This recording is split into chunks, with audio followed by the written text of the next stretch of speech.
નમસ્કાર, આપ જોઈ રહ્યા છો ગુજરાત ફર્સ્ટ. હું છું આપની સાથે વિક્રમ. સમાચારોની શરૂઆત કરીએ તો કોંગ્રેસના આંદોલનને લઈને જીતુભાઈ વાઘાણીએ પ્રહાર કર્યા છે. ખેડૂતો અમારા માટે પ્રોપોગેન્ડા નહીં પરંતુ પ્રાયોરિટી છે તેવું નિવેદન વાઘાણી દ્વારા આપવામાં આવ્યું છે. અહીંયા જીતુભાઈએ કહ્યું હતું કે કોંગ્રેસના કાર્યકર્તા પણ નીકળ્યા ન હતા. કોઈ લિમિટ આપે તે પ્રમાણે સરકાર વ્યવસ્થા ન કરી શકે. જેના મનમાં પાપ હોય તેને ખેડૂતોના આશીર્વાદ ન મળે.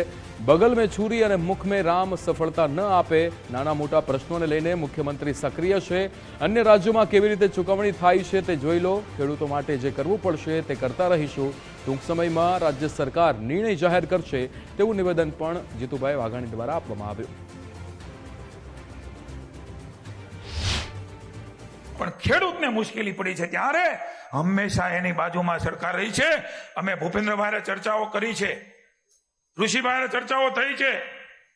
મેં કહ્યું ને, પ્રોપેગેન્ડા નહીં પણ પ્રાયોરિટી છે અમારા માટે.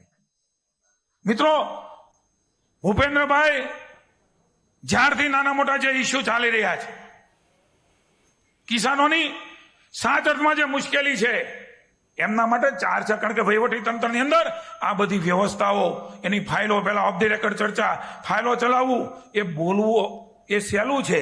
એ વ્યવસ્થામાં અનુકૂળ કરવું ને અઘરું છે. હું તમને કહું છું મિત્રો, અન્ય જગ્યાએ પણ સરકારો છે, ત્યાં પણ કેવી રીતે એ બધું અપાય છે ને.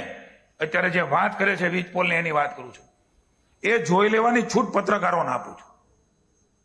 જ્યાં જે લોકો બોલે છે એની વાત કરું છું. પણ મને આનંદ છે કે જેના મનમાં શુદ્ધ ભાવ હોય ને એને જ સફળતા મળે ને એને જ ઈશ્વરના ખેડૂતોના આશીર્વાદ મળે. જ્યારે મારા મનમાં પાપ હોય, બગલ મેં છુરી મુંહ મેં રામ હોય, ત્યારે ક્યારેય ઈશ્વર સફળતા આપતો નથી. એના માટે હૃદય જોઈએ, હૃદય. મિત્રો, મારે વિશેષ વાત નથી કરવી કે જેના મનમાં શુદ્ધ ભાવ હોય ને એને જ સફળતા મળે ને એને જ ઈશ્વરના ખેડૂતોના આશીર્વાદ મળે. જ્યારે મારા મનમાં પાપ હોય, બગલ મેં છુરી મુંહ મેં રામ હોય, ત્યારે ક્યારેય ઈશ્વર સફળતા આપતો નથી. એના માટે હૃદય જોઈએ, હૃદય. મિત્રો, પણ તમારા કાર્યકર્તા હોય ને એટલાય નથી નીકળ્યા. મિત્રો, હૈયાધારણા રાખજો ભૂપેન્દ્રભાઈ. એ કોઈ કે છે, કોઈ લિમિટો આપે છે, એમ સરકાર ન વ્યવસ્થા કરી શકે.